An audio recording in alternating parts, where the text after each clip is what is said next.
coordinates, drone surveillance, timed rotation gaps. This wasn't a raid. This was a surgical extraction. The 3rd Assault Brigade had one objective inside that bunker complex near Vremivka: get in, secure the command node, and get out with everything the 810th Naval Infantry had spent months building. Cryptographic keys, tactical overlays, unit rosters tied to frequencies. The kind of intelligence that doesn't just win a battle. It unravels an entire sector's architecture before the enemy realizes the keys are gone. 47 minutes.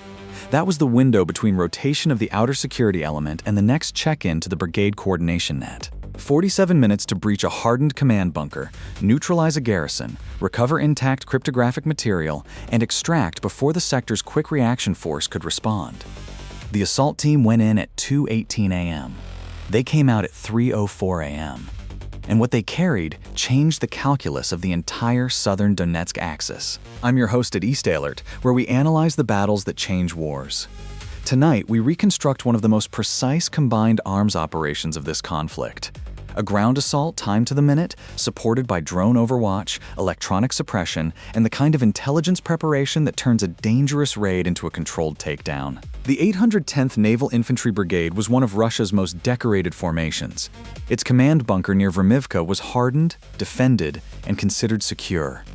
By morning, it was none of those things.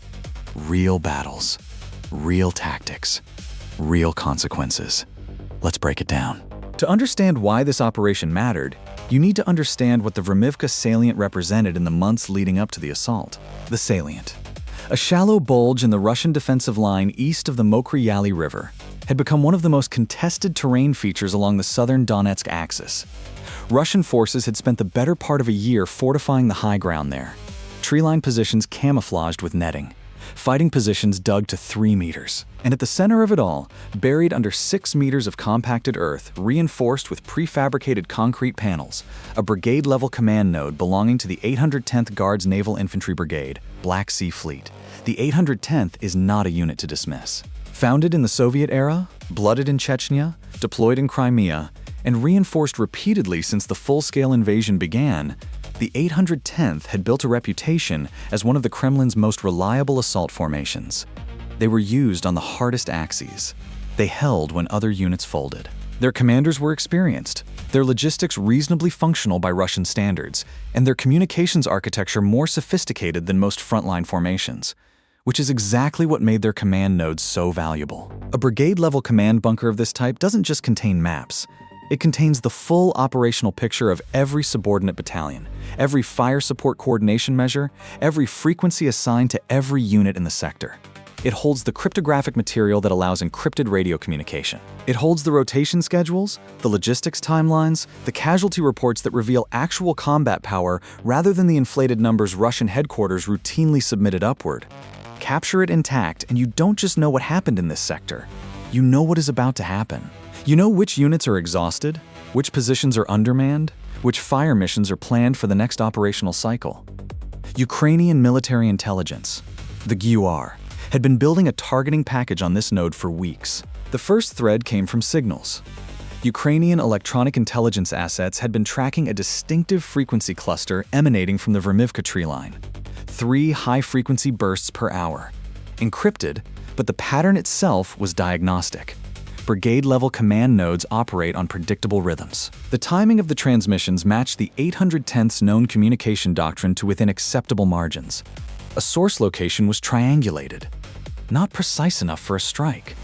Precise enough to begin close target reconnaissance. Which weapon system do you think was most critical to this operation's success? Was it A, the FPV drone Overwatch, B, the electronic warfare suppression that blinded the sector net, or C, the ground assault team itself? Comment below. A Ukrainian reconnaissance drone, a small commercial-grade quadcopter modified for low observable flight, began making nightly passes over the suspected location. Thermal imaging, millimeter wave radar cross-section mapping. After 8 nights of passes, the picture was clear. A hardened entrance covered with camouflage netting. 2 guard positions on the northern and eastern approaches. A vehicle revetment containing 3 vehicles. 2 command variant BTR-82AMS and a communications truck with a raised antenna array. Generator signatures consistent with a hardened underground facility. And most importantly, a predictable security rotation occurring at consistent intervals. The rotation gap was 47 minutes. The targeting package went to the 3rd Separate Assault Brigade. The 3rd Assault Brigade is one of Ukraine's most capable formations. Built around aggressive, combined arms tactics, seasoned by some of the hardest urban fighting of the war in Bakhmut and its surrounding villages. Its assault elements are trained for breaching operations, close-quarters combat, and rapid extraction under fire. More critically, the 3rd had developed a working relationship with GUR Special Reconnaissance assets that let it integrate real-time intelligence directly into assault planning, rather than receiving targeting data through the slower institutional pipeline. The brigade's planning cell had 4 days to build the operation. They faced an immediate complication. The access route to the bunker's northern entrance ran through a wood line that Russian forces had seeded with ground-based seismic sensors. Cheap acoustic tripwires designed to detect vehicle movement or large dismounted formations. The sensor belt had been identified in prior reconnaissance, but its precise extent was unknown. Moving through it with any speed risked, triggering an alarm that would collapse the 47-minute window. The solution was methodical. A specialized engineering element, moving on a separate timeline 24 hours before the assault, mapped the sensor belt using a low electromagnetic signature drone hovering at 40 meters.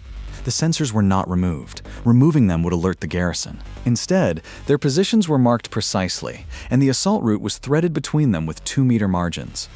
The route was walked twice in simulation using GPS waypoints before the assault team committed to it for real. Stay with me. What happens in the next 18 minutes inside that bunker reshapes the intelligence picture for an entire sector. 24 hours before the assault, a Ukrainian electronic warfare element moved into a concealed firing position 6 kilometers west of the target. Its mission was not to jam the sector's communications immediately. That would alert Russian command that something was happening. Its mission was to be ready. The moment the assault team reported contact, the EW element would activate a targeted suppression package designed to blind the 810th Brigade-level net for a minimum of 12 minutes. 12 minutes in which no warning could reach the sector's quick reaction force by radio. 12 minutes that were worth more than any additional riflemen the assault team could carry. Ukrainian artillery.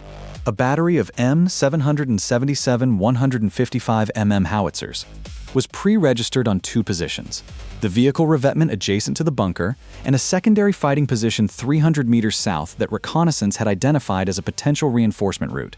The howitzers would not fire unless the assault team encountered a response force too large to handle organically.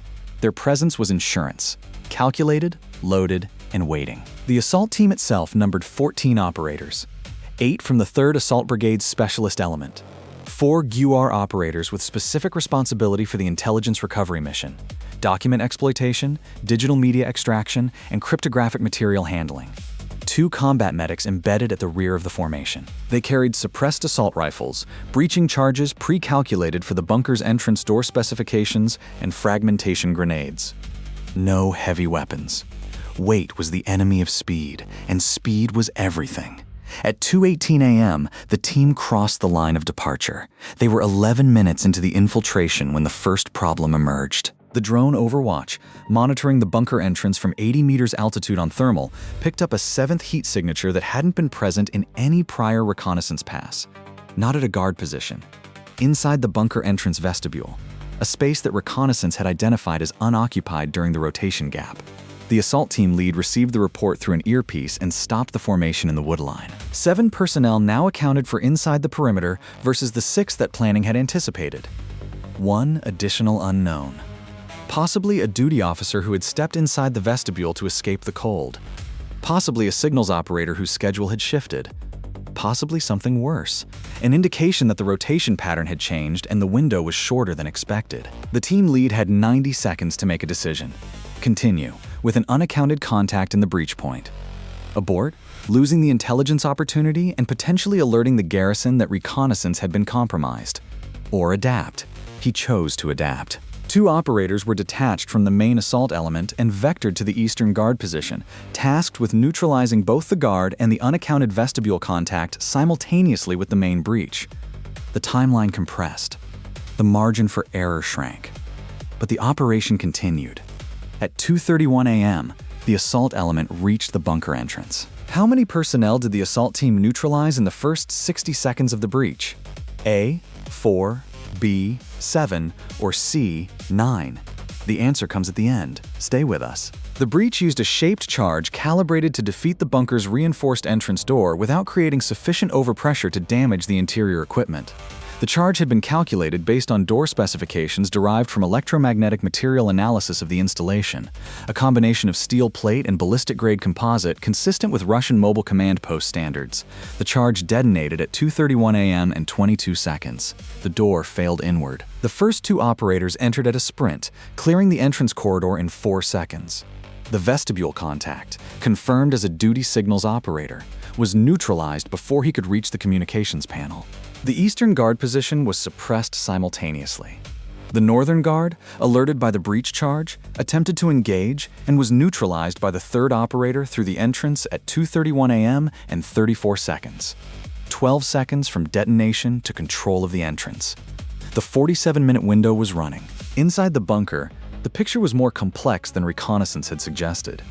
The facility had 3 distinct compartments beyond the entrance corridor. A communications room, the primary target, a planning cell with a map table and a document safe, and a rest area where 4 personnel were in various states of sleep. The assault team worked methodically. The rest area was secured first, movement before noise management.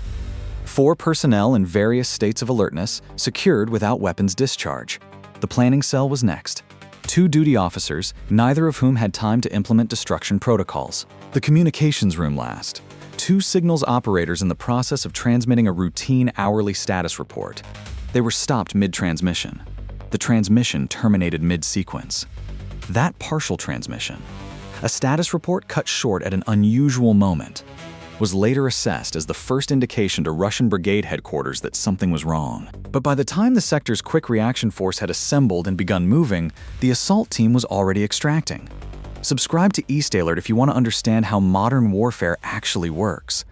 The GUR operators entered the communications room at 2:38 a.m., 7 minutes after breach. What they found exceeded the pre-mission assessment. The 810th Naval Infantry's communications architecture was more extensive than signals intelligence had suggested. 3 encrypted radio sets, not the 1 or 2 expected. A laptop with what appeared to be an active secure connection to a higher-level network still logged in, mid-session. A document safe that had not been destroyed. A secondary safe that took 2 minutes to defeat with a portable cutting tool. Time the team did not have to spare, but spent anyway.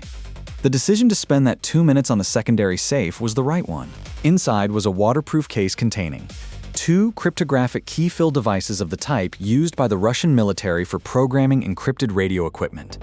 A laminated frequency allocation card covering the entire brigade sector, with subordinate unit assignments annotated by hand. A roster, a physical paper roster, of all battalion-level commanders in the 810th's area of operations, with their call signs, vehicle registration numbers, and current position designators. A physical roster. On paper. In a war where everyone assumes digital security has made paper obsolete. If you believe precise tactics win wars, type East Alert in the comments.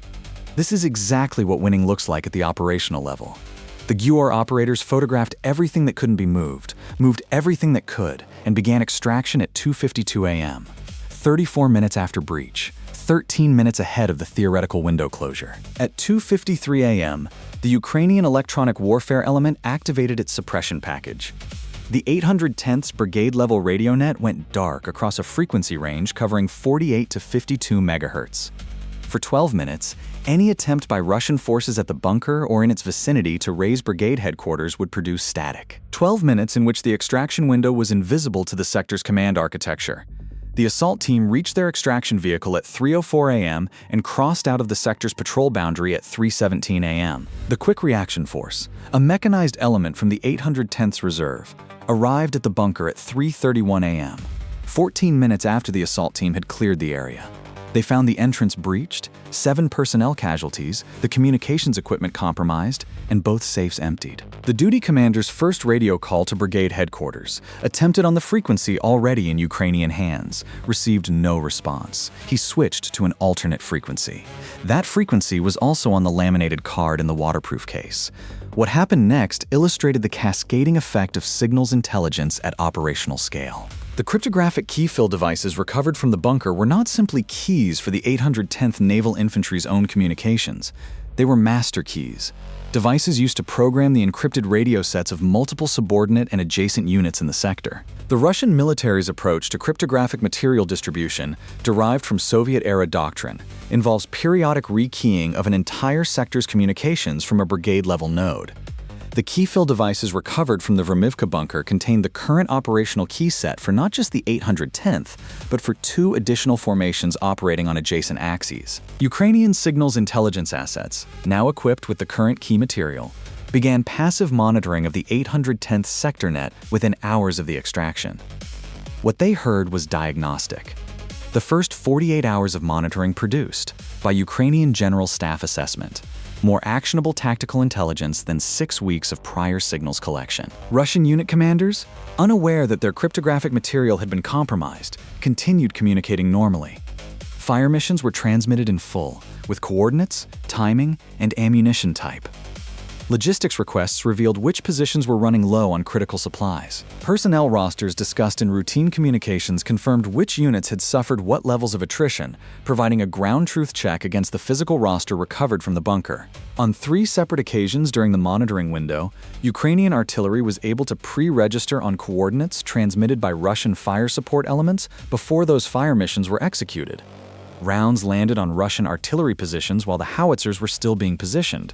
Crews that thought they were about to fire found themselves under incoming instead. Satellite imagery analysis confirmed the results.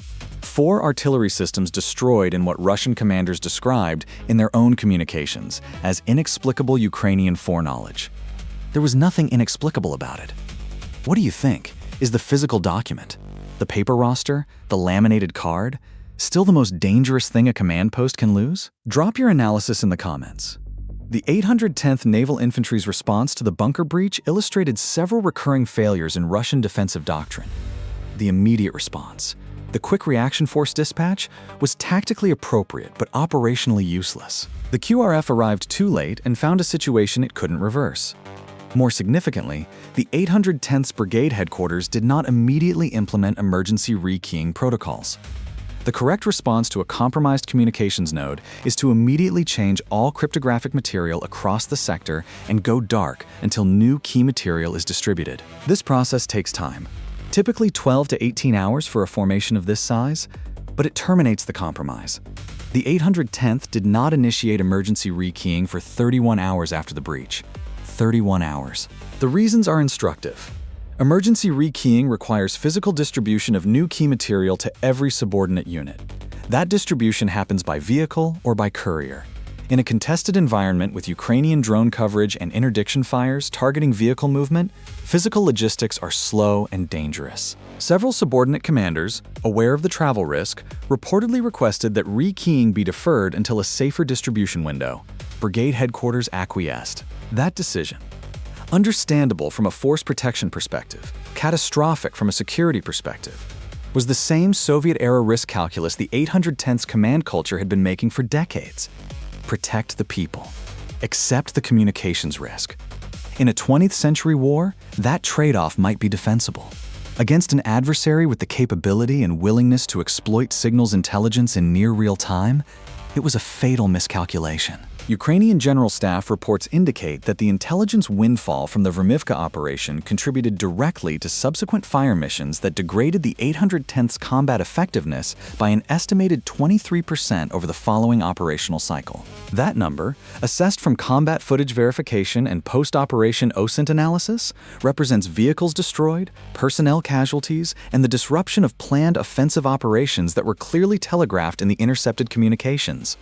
3 planned Russian assault operations in the sector were disrupted before they launched. Ukrainian defensive positions that would have been the targets of those assaults were reinforced, repositioned, or covered with additional drone overwatch before Russian forces reached their assault lines. In each case, the Russian assault elements encountered prepared defenses rather than the surprised, unprepared positions their planning had assumed. In each case, the assault failed. The 810th Naval Infantry, one of the Kremlin's most decorated formations, a unit that had fought through some of the hardest battles of the war, was running assault operations against positions that knew they were coming. The unit's casualty rate during this period was, by intercepted communications assessment, among the highest the formation had experienced since the full-scale invasion began. Combat footage verification confirmed multiple vehicle losses along assault axes the 810th had believed were unobserved. They were not unobserved. They had been pre-registered before the vehicles moved. The broader lesson of the Vremivka operation extends beyond the 810th specific experience. It points to a structural vulnerability in the Russian military's approach to operational security that has been present since the beginning of the full-scale invasion and has never been adequately addressed. Russian doctrine assumes that physical security of command nodes, hardened positions, guard rotations, camouflage, is sufficient to protect the information within them. The assumption is that adversaries can observe, can bomb, but cannot breach. The 3rd Assault Brigade demonstrated that assumption was wrong. A determined, well-prepared assault element with adequate intelligence preparation can penetrate a hardened command node, recover intact, cryptographic material, and extract before the sector can mount an effective response. This is not a new lesson. Military historians and doctrine writers have documented it across 100 years of modern warfare. The unit that loses its communications, security loses its operational coherence. It cannot coordinate. It cannot synchronize. It fights blind while its adversary sees clearly. The 810th Naval Infantry learned this lesson the expensive way. What would NATO doctrine have done differently in defending a command node like this? Specifically, is the Russian approach of physical hardening combined with periodic key distribution fundamentally flawed? Or was this a failure of implementation rather than doctrine? Comment your analysis. This is the kind of tactical question that doesn't have one right answer, and the best comments on this channel have always come from people who've thought it through. The 3rd Assault Brigade's operation near Vremivka will be studied for what it achieved at the tactical level. A precision raid executed in 46 minutes, 7 personnel neutralized, 2 safes recovered intact, 0 assault team casualties. But the deeper lesson is what it enabled at the operational level for weeks afterward. A small force, precisely prepared and intelligently supported, can generate effects far beyond its own combat power. That has always been true of special operations. What the Vremivka operation demonstrated is that conventional assault forces, given adequate intelligence preparation and the right enabling assets, can achieve the same effect. Ukraine doesn't just use weapons. Ukraine invents new ways to fight. The Vremivka raid was not a deviation from Ukrainian doctrine. It was Ukrainian doctrine at its most refined. Now, the answer to the question posed earlier. How many personnel did the assault team neutralize in the first 60 seconds of the breach? The answer is B, 7. The assault team simultaneously neutralized the duty signals operator in the vestibule, the northern guard at the entrance, and the eastern guard position, accounting for 3 contacts within the first 12 seconds of breach. 4 additional personnel in the rest area were secured in the following 48 seconds, bringing the total to 7 in the first minute. The 2 communications room operators and the 2 planning cell duty officers were secured in the following 6 minutes, bringing the total to 11 secured personnel in the facility. 3 questions to take with you. Was the decision to spend 2 additional minutes defeating the secondary safe, compressing the extraction window further, the right call? The GUR operators made that call without reference to the assault team lead, acting on their own assessment of the time available.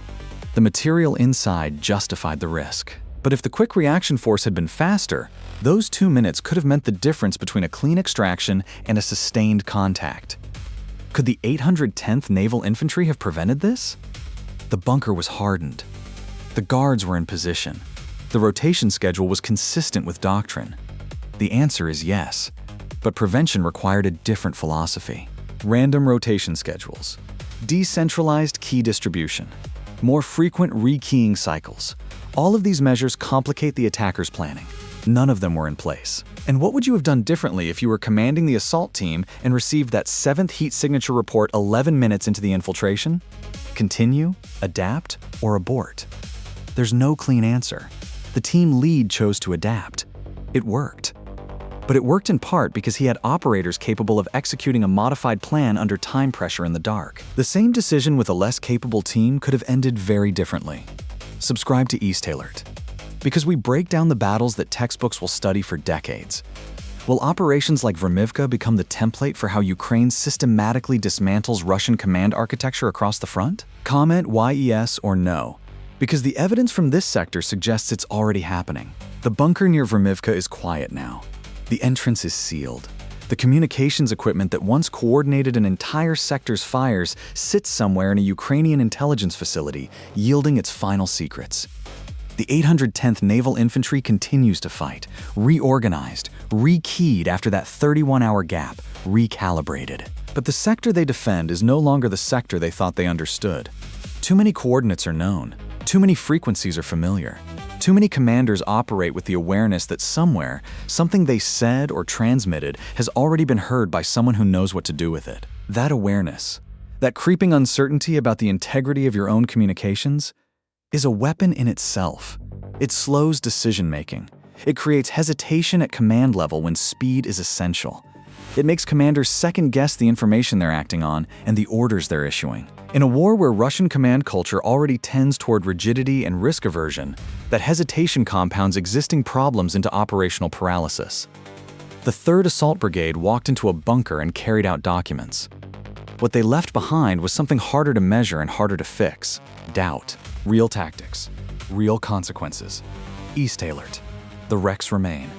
The cryptographic material is gone. And somewhere in the sector east of the Mokry Yali River, a Russian commander reaches for his radio, transmits his report, and waits for a response, not knowing that the response to what he just said is already being planned. Stay vigilant.